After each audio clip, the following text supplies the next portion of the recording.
আজকের সংক্ষিপ্ত প্রশ্নটা কিন্তু খুবই ইম্পর্টেন্ট। তো আজকের সংক্ষিপ্ত প্রশ্নটা হলো গলনাঙ্গ কি, গলনাঙ্গ কাকে বলে, গলনাঙ্গ এর উদাহরণ বা এটা বলতে কি বুঝো। তো এই প্রশ্ন কিন্তু বিভিন্নভাবে করতে পারে।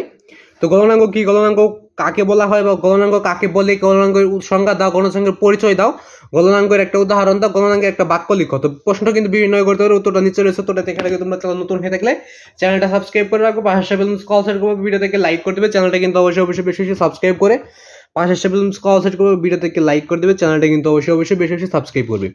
তো গলনাঙ্গ কি, গলনাঙ্গ কাকে বলে, গলনাঙ্গের সংজ্ঞা বা গলনাঙ্গ বলতে কি বুঝছো, গলনাঙ্গের উদাহরণ। তো এটা বলে দেবো। তো এর আগে তোমরা যদি প্রতিটা প্রশ্ন তো সরাসরি গাইড থেকে দেখতে চাও তাহলে চ্যানেলটা সাবস্ক্রাইব করে পাশে কল সেট করবে, ভিডিও থেকে লাইক করে দেবে।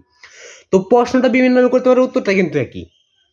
এবং তোমাদের প্রতিটা ক্লাসের টিক চিহ্ন সংক্ষিপ্ত প্রশ্ন তুলনামূলক প্রশ্নের উত্তর এগুলো সরাসরি গাইড থেকে দিয়েছি। তো ওইগুলো কিভাবে দেখবে সেটা বলে দিই, আজকের উত্তর বলে দেবো। তো তোমরা যে কোনো ক্লাসে যে কোনো অধ্যায়েরই যে সৃজনশীলে দেখছি ওই সৃজনশীলের অবশ্যই ক নাম্বার লিখবে। সৃজনশীলে ক নাম্বার লিখে ইউটিউবে সার্চ করলেই তোমরা সৃজনশীলের সম্পূর্ণ উত্তরটা তোমরা সরাসরি গাইড থেকে পেয়ে যাবে।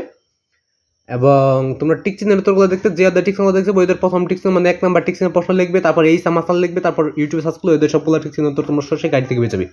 আর এই সামাসাল বানান এখানে লেখা আছে, স্ক্রিনে দেখতে পাচ্ছ। যে অধ্যায় টিক চিহ্ন দেখছে বইদের প্রথম টিক চিহ্ন মানে 1 নাম্বার টিক চিহ্নের প্রশ্ন লিখবে, তারপর এই সামাসাল লিখবে, তারপর ইউটিউবে সার্চ করলে ওদের সবগুলো টিক চিহ্নের উত্তর তোমরা সরাসরি গাইড থেকে পেয়ে যাবে। চাইলে তোমরা সরাসরি গাইড থেকে উত্তরগুলো দেখে নিতে পারো। তো আজকের প্রশ্নটা শুধুমাত্র গলনাঙ্গ কি, গলনাঙ্গ কাকে বলে, গলনাঙ্গ বলতে কি বুঝো, গলনাঙ্গ এর উদাহরণ বা সংজ্ঞা বা বলতে কি বুঝো। তো প্রশ্নটা এখানে রয়েছে। উত্তরটা দেখার আগে তোমরা চ্যানেল নতুন হয়ে থাকলে চ্যানেলটা সাবস্ক্রাইব করে রাখবে, পাশে বেলুন কল সেট করবে, ভিডিও থেকে লাইক করে দেবে। চ্যানেলটা কিন্তু অবশ্যই বেশি বেশি সাবস্ক্রাইব করে রাখবে এবং পাশে বেলুন কল সেট করবে, ভিডিও থেকে লাইক করে দেবে। তো গলনাঙ্গ কি, গলনাঙ্গ কাকে বলে বা উদাহরণটা নিচে রয়েছে, তো দেখে নাও। তো দেখো, যে তাপমাত্রায় একটি কঠিন পদার্থ তরল পদার্থে পরিণত হয় তাকেই ওই পদার্থের গলনাঙ্গ বলে। যে তাপমাত্রায় একটি কঠিন পদার্থ তরল পদার্থে পরিণত হয় তাকে ওই পদার্থের গলনাঙ্গ বলে। যে তাপমাত্রায় একটি কঠিন পদার্থ তরল পদার্থে পরিণত হয় তাকে ওই পদার্থের গলনাঙ্গ বলে।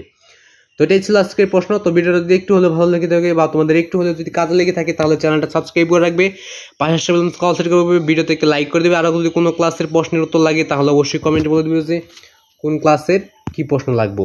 যদি তোমরা কমেন্টে বলে দাও তাহলে আমি অবশ্যই সরাসরি গাইড থেকে উত্তরটা দিয়ে দেওয়ার চেষ্টা করব। তো আজকে ভিডিও চ্যানেলটা সাবস্ক্রাইব করে রাখবে।